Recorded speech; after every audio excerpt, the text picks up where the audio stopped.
প্রিয় চাকরি প্রত্যাশী ভাই বোনেরা, কেমন আছো তোমরা? আশা করি সবাই সুস্থ এবং ভালো আছো। আজ আমরা বাংলাদেশ বিষয়াবলীর ৪র্থ নম্বর ক্লাসে জেলায় জেলায় বাংলাদেশের যে সকল জেলা আছে ৬৪টি জেলা, এখান থেকে কয়েকটি জেলার বিস্তারিত খুঁটিনাটি বিষয়গুলো আমরা জানবো, যেগুলো হচ্ছে তোমাদের চাকরি পরীক্ষার জন্য খুবই জরুরি। তোমরা যারা পূর্বের ক্লাসগুলো দেখোনি তারা কিন্তু পূর্বের ক্লাসগুলো দেখে আসতে পারো। আমাদের টার্গেট হচ্ছে MP3 বাংলাদেশ বিষয়াবলী এই বইটা সম্পূর্ণভাবে শেষ করা। আমাদের MP3 বাংলাদেশ বিষয়াবলীর প্রথম ক্লাস থেকে আপলোড হতে থাকছে, যেখানে আমরা একেবারে প্রথম থেকে শুরু করছি। সুতরাং তোমরা যারা পূর্বের ক্লাসগুলো দেখনি তারা কিন্তু পূর্বের ক্লাসগুলো দেখে আসতে পারো। আর তোমরা যারা নতুন জয়েন হয়েছো তারা চ্যানেলটা সাবস্ক্রাইব করে দিও, যাতে পরবর্তী ক্লাসগুলো তোমাদের মিস না যায়। তোমাদের একটা কমপ্লিট প্রস্তুতি যাতে চাকরি পরীক্ষা হয়, এজন্য কিন্তু আমরা MP3 বাংলাদেশ বিষয়াবলীর একেবারে ধারাবাহিকভাবে ক্লাসগুলো আপলোড করছি, এবং তোমরা প্লে লিস্ট আকারে ক্লাসগুলো করবে, তাহলে কিন্তু তোমাদের আর খোঁজাখুঁজি লাগবে না, কোথায় ভিডিওগুলো আছে এগুলো কিন্তু দেখা লাগবে না, খোঁজা লাগবে না। সুতরাং তোমরা যারা সাবস্ক্রাইব করনি তারা একটু চ্যানেলটা সাবস্ক্রাইব করবে এবং লাইক দিয়ে সাথে থাকবে, এবং তোমাদের মতামতগুলো কমেন্টে জানাতে পারবে। সর্বপ্রথম আমরা কিশোরগঞ্জ জেলা সম্পর্কে জানবো, যেগুলো চাকরি পরীক্ষার জন্য খুবই জরুরি। দেখো, কিশোরগঞ্জের নামকরণ কোথা থেকে আসছে? কৃষ্ণদাস প্রামাণিকের ছেলে নন্দ কিশোর নাম অনুসারে নামকরণ করা হয়। তাহলে কিশোরগঞ্জের নামকরণ করা হয় কৃষ্ণদাস প্রামাণিকের ছেলে নন্দ কিশোরের নাম অনুসারে। উল্লেখযোগ্য নদ নদী কি আছে কিশোরগঞ্জে? মেঘনা, পুরাতন ব্রহ্মপুত্র, ধলেশ্বরী, ধনু আর আছে নরস। কিশোরগঞ্জের কৃতি সন্তান কে কে? সৈয়দ নজরুল ইসলাম আর হচ্ছে সত্যজিৎ রায়।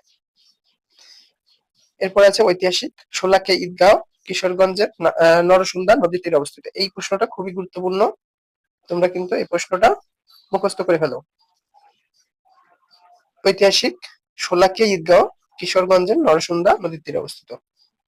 সম্প্রতি কিশোরগঞ্জ জেলা ভেঙে ভৈরব জেলা করার প্রস্তাব করা হয়েছে। সম্প্রতি কিশোরগঞ্জ জেলা ভেঙে ভৈরব জেলা করার প্রস্তাব হয়েছে। এরপর আছে শরীয়তপুর জেলা। শরীয়তপুর জেলার প্রাচীন নাম হচ্ছে ইদ্রাকপুর পরগনা। শরীয়তপুর জেলার প্রাচীন নাম হচ্ছে ইদ্রাকপুর পরগনা। হাজী শরীয়তুল্লাহর নাম অনুসারে নামকরণ করা হয়। হাজী শরীয়তুল্লাহর নাম অনুসারে শরীয়তপুর জেলার নামকরণ করা হয়। উল্লেখযোগ্য নদ নদী কি আছে? পদ্মা, মেঘনা আর হচ্ছে পালং। শরীয়তপুর জেলায় উল্লেখযোগ্য নদ নদী হচ্ছে পদ্মা, মেঘনা আর হচ্ছে পালং।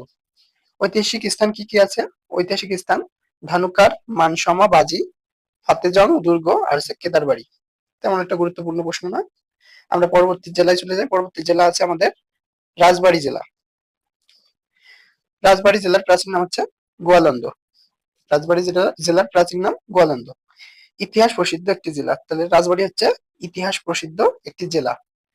রাজবাড়ী উল্লেখযোগ্য নদ নদী পদ্মা, কুমার, চন্দনা, গড়াই, মধুমতি, ভুবনেশ্বরী। এখানে কিন্তু কুমার নদীটা খুবই গুরুত্বপূর্ণ, কুমার আর গড়াই এবং মধুমতি আর হচ্ছে ভুবনেশ্বরী, এগুলো কিন্তু ইম্পর্টেন্ট। রাজবাড়ী উল্লেখযোগ্য নদ নদী হচ্ছে পদ্মা, কুমার, চন্দনা, গড়াই, মধুমতি, ভুবনেশ্বরী। ঐতিহাসিক স্থান কি কি আছে? লক্ষ্মী কোলের রাজবাড়ি আর হচ্ছে মীর মোশাররফ হোসেনের বাড়ি। তাহলে ঐতিহাসিক স্থান কি? মীর মোশাররফ হোসেনের বাড়ি। এরপর আমরা মাদারীপুর জেলা সম্পর্কে জানবো। হযরত বদরউদ্দিন শাহ মাদার এর নাম অনুসারে নামকরণ করা হয়। প্রখ্যাত স্থপতি F.R. খানের পৈতৃক নিবাস। ঐতিহাসিক স্থান পর্বতের বাগান, শাহ মাদারের দরগাহ, রাজারাম মন্দির। মাদারীপুর জেলায় তেমন কোনো তথ্য গুরুত্বপূর্ণ নয়। আমরা পরবর্তী ফরিদপুর জেলা সম্পর্কে জানবো। ফরিদপুর জেলার প্রাচীন নাম হচ্ছে ফাতেহাবাদ। এই প্রশ্নটা খুবই গুরুত্বপূর্ণ। ফরিদপুর জেলার প্রাচীন নাম হচ্ছে ফাতেহাবাদ। এরপরে আছে কি? কামেল পীর শাহ ফরিদের নাম অনুসারে নামকরণ করা হয়। তাহলে ফরিদপুর জেলা নামকরণ করা হয় কামেল পীর শাহ ফরিদের নাম অনুসারে নামকরণ করা হয়। উল্লেখযোগ্য নদ নদী পদ্মা, মধুমতি, আড়িয়াল খাঁ। তাহলে উল্লেখযোগ্য নদ নদী ফরিদপুর জেলার পদ্মা, মধুমতি আর হচ্ছে আড়িয়াল খাঁ। ফরিদপুরে রয়েছে নদী গবেষণা ইনস্টিটিউট, আটরশি পীরের দরবার, কামারখালী গড়াই সেতু, হচ্ছে মসুরাপুরের মন্দির। তাহলে ফরিদপুরে রয়েছে কি কি উল্লেখযোগ্য স্থান? নদী গবেষণা ইনস্টিটিউট, আটরশি পীরের দরবার, কামারখালী গড়াই সেতু, মসুরাপুরের মন্দির। এরপরে আছে কি? ফরিদপুর জেলার কৃতি সন্তান। ফরিদপুর জেলার কৃতি সন্তান হচ্ছে মহাকবি আলাওয়াল, সুনীল গঙ্গোপাধ্যায়, নবাব আব্দুল লতিফ আর হচ্ছে কবি জসিম উদ্দিন। তাহলে ফরিদপুর জেলার কৃতি সন্তান কে কে? মহাকবি আলাওয়াল, সুনীল গঙ্গোপাধ্যায়, নবাব আব্দুল লতিফ আর হচ্ছে কবি জসিমউদ্দিন। এরপর আমরা দেখবো গোপালগঞ্জ জেলা। গোপালগঞ্জ জেলার নামকরণ করা হয়েছে রানী রাসমণির নাতি গোপালের নাম অনুসারে। তাহলে গোপালগঞ্জ জেলার নামকরণ করা হয়েছে রানী রাসমণির নাতি গোপালের নাম অনুসারে। মধুমতি নদী গোপালগঞ্জ দিয়ে বহমান। মধুমতি নদী হচ্ছে গোপালগঞ্জ দিয়ে প্রবাহিত হয়েছে। এরপর আছে কি বাংলাদেশের স্থপতি বঙ্গবন্ধু শেখ মুজিবুর রহমানের জন্মস্থান। বঙ্গবন্ধু শেখ মুজিবুর রহমানের জন্মস্থান কোথায়? গোপালগঞ্জ জেলায়। পরবর্তীতে আমরা চট্টগ্রাম জেলা সম্পর্কে জানবো। দেখো 12 আউলিয়ার পূর্ণভূমি চট্টগ্রামের প্রাচীন নাম হচ্ছে ইসলামাবাদ, চাটলা, শাতিলগঞ্জ আর হচ্ছে পোর্ট ব্র্যান্ড। তাহলে 12 আউলিয়ার পূর্ণভূমি চট্টগ্রামের প্রাচীন নাম কি কি আছে? ইসলামাবাদ, চট্টলা, শাতিলগঞ্জ আর হচ্ছে পোর্ট ব্র্যান্ড। এখান থেকে সবচেয়ে ইম্পর্টেন্ট হচ্ছে ইসলামাবাদটা খুবই গুরুত্বপূর্ণ। তাহলে এটা কিন্তু মনে রাখবা যে 12 আউলিয়ার পূর্ণভূমি কোনটি? চট্টগ্রাম। আর চট্টগ্রামের পূর্ণ প্রাচীন নাম হচ্ছে ইসলামাবাদ। এটা ইম্পর্টেন্ট, এটা শুধু তোমরা মনে রাখলেই হবে। এরপর দেখো উল্লেখযোগ্য নদ নদী। চট্টগ্রামের উল্লেখযোগ্য নদ নদী হচ্ছে কর্ণফুলী, সাঙ্গু আর হচ্ছে হালদা। এটা ইম্পর্টেন্ট। হালদা নদী কোন জেলায় অবস্থিত? এটা হচ্ছে আমাদের চট্টগ্রাম জেলায়। বাংলাদেশের প্রবেশদ্বার চট্টগ্রাম সমুদ্র বন্দর। এরপর দেখো চট্টগ্রামের উল্লেখযোগ্য স্থান কি কি আছে? ফয়েজ লেক, পতেঙ্গা সমুদ্র সৈকত, বায়েজিদ বোস্তামের মাজার, আগ্রাবাদ জাতিতত্ত্ব জাদুঘর, জিয়া স্মৃতি জাদুঘর, সীতাকুণ্ড ইকো পার্ক, চন্দ্রনাথ মন্দির। এটা ইম্পর্টেন্ট। চন্দ্রনাথ মন্দির, মিনি বাংলাদেশ ঐতিহাসিক কোর্ট বিল্ডিং আর হচ্ছে লালদিঘি ময়দান।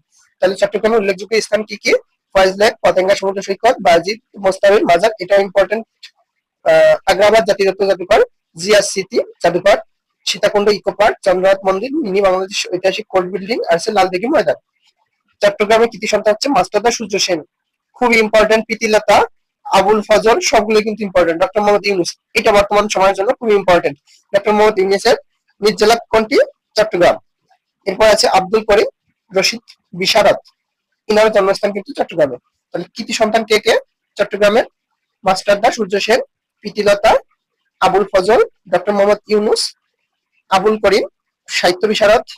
তাহলে চট্টগ্রামের কৃতি সন্তান কে কে? মাস্টারদা সূর্য সেন, প্রীতিলতা, আবুল ফজল, ডক্টর মোহাম্মদ ইউনুস, আব্দুল করিম, সাহিত্য বিশারদ।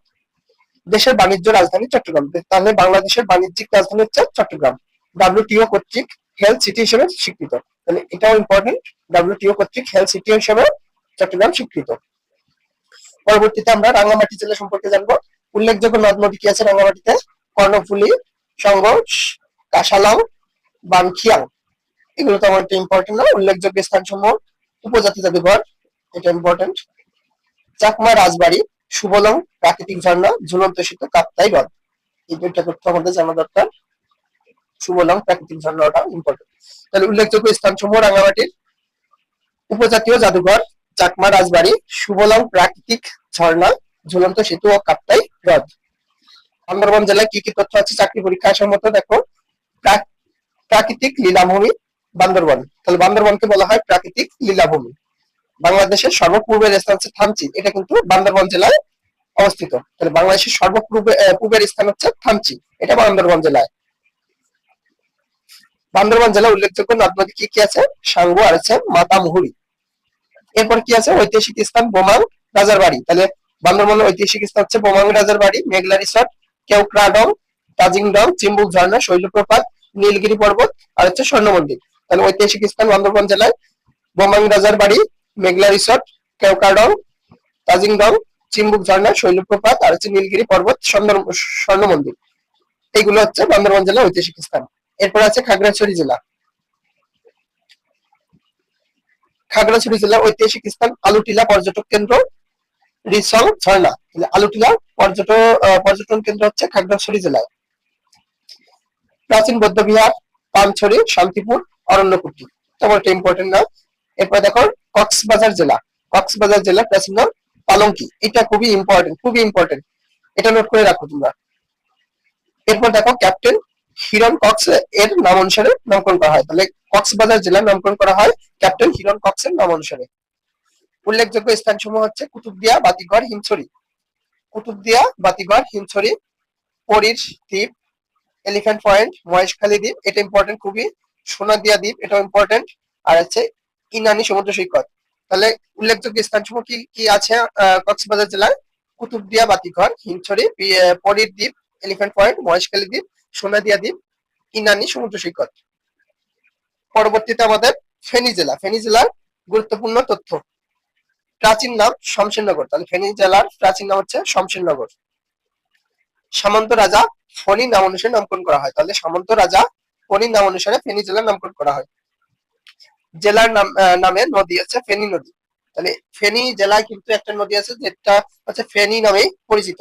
তাহলে ফেনী নদী, ফেনী জেলার নাম অনুসারে একটা নদী, সেটা হচ্ছে ফেনী নদী। উল্লেখযোগ্য স্থান কি আছে? চাঁদ গাজী মসজিদ, মহিপালের বিজয় সিংহ দিঘি। এটা ইম্পর্টেন্ট, মহিপালের বিজয় সিংহ দিঘি।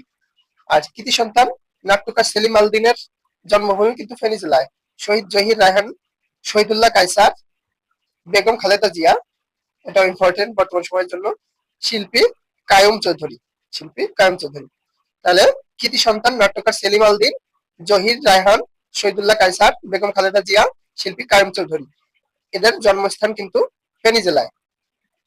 আর এরা হচ্ছে ফেনী জেলার কৃতি সন্তান। এই ছিল আমাদের আজকের MP3 বাংলাদেশ বিষয়গুলির বাংলাদেশের যে সকল জেলা আছে সেখান থেকে কয়েকটি জেলার খুবই গুরুত্বপূর্ণ যে সকল তথ্য চাকরি পরীক্ষার জন্য সেগুলো।